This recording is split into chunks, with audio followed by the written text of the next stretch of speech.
Welcome with us, Lord Cameron, in both our channels, Al Arabiya and Al Hadath. Very good to be with you. Thank you.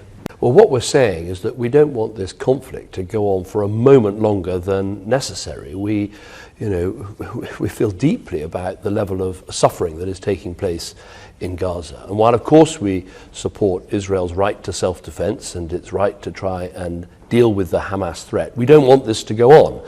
So what we want is a sustainable ceasefire, and that means that Hamas is no longer able to threaten Israel with rockets and with terrorist attacks. And then if we get that sustainable ceasefire, we can move on to what we really want, which is a two-state solution, so we can have a secure Israel, but also security and dignity for the Palestinian people having a state of their own.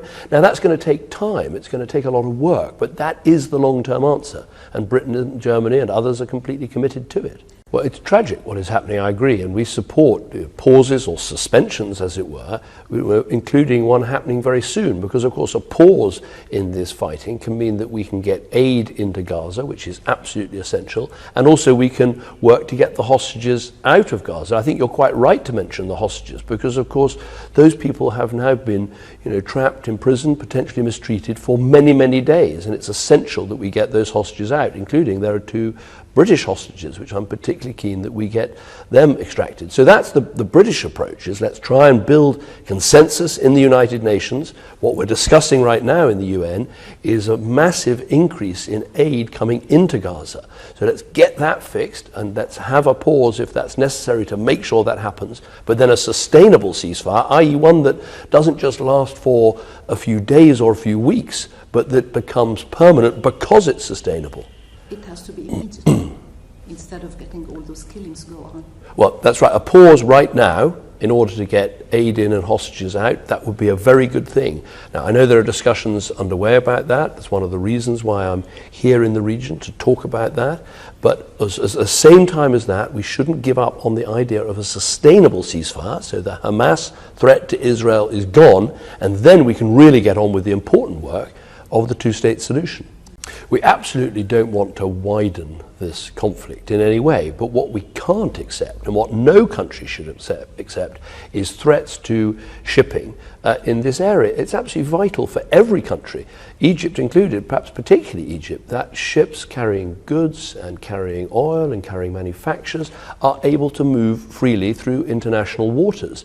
And the endless attack with the rockets and drones and other things from the Houthis is unacceptable. It has to stop. And that's why Operation Prosperity Guardian is so important. It brings together all of these countries, including the United Kingdom, and we'll put ships into this operation to safeguard shipping internationally. That is absolutely essential, and if Iran is concerned about it, the first thing Iran should do is actually speak with its proxies, including the Houthis, in order to stop these attacks from taking place.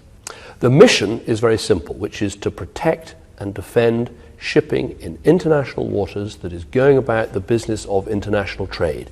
And if we don't deal with that, we will see ships unable to travel, we'll see restrictions in supply, we'll see prices go up all over the world. It's really important that we make sure that ships are able to transport goods and people freely in this region. And it's unacceptable for there to be these attacks.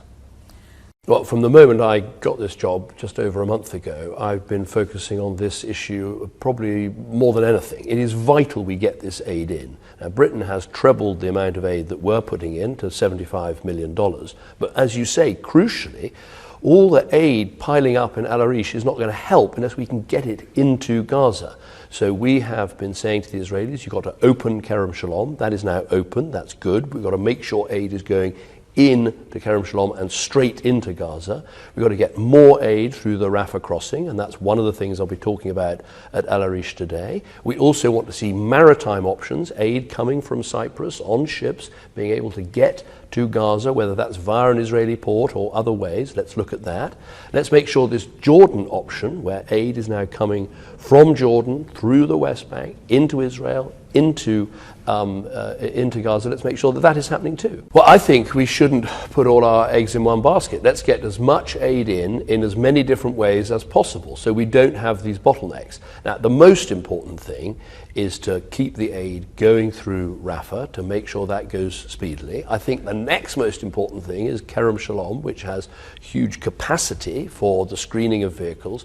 Make sure that is open and aid can get in through there. I think this Jordan issue is important. I was there yesterday talking with the King, and I was inspecting the aid that they've got, that they are taking in lorries through, as I said, through the West Bank, through Israel and into Kerem Shalom. But let's also look at these maritime options. I think that the needs are very great. You've got people in Gaza today who are hungry, who can't eat. I've just been meeting with people who used to work for the British government and the British Council in Gaza, and they're telling me about members of their family who cannot find food, who need medicine, who need help. And so we really need to increase this aid, and that's a lot of what this UN Security Council resolution is all about as well. Yes, of course, that's one of the reasons for being in the region, is to discuss what happens when this conflict ends, and let's hope it ends as soon as possible. And the most important thing will be to make sure that there is some security, some stability, delivery of services in Gaza. Now, whether that is a mixture of the Palestinian Authority being revitalized and helping, a mixture of other countries that may want to assist, and some perhaps UN council resolution, perhaps some small force that can help to bring that together. We're open to all those ideas, and that's one of the reasons for being here, to discuss that, the day after it is a day of security, stability and rebuilding. But we've been very clear with the Israelis, and I'll say again, no displacement, no reduction in the size of the Palestinian territories, no permanent occupation. These are absolutely essential, that Israel understands that these are red lines for the international community, for Egypt, for the Palestinians. There should be no displacement. We want to see Gaza and the West Bank as part of a two-state solution. Thank you. Thank you very much. Thank you, sir.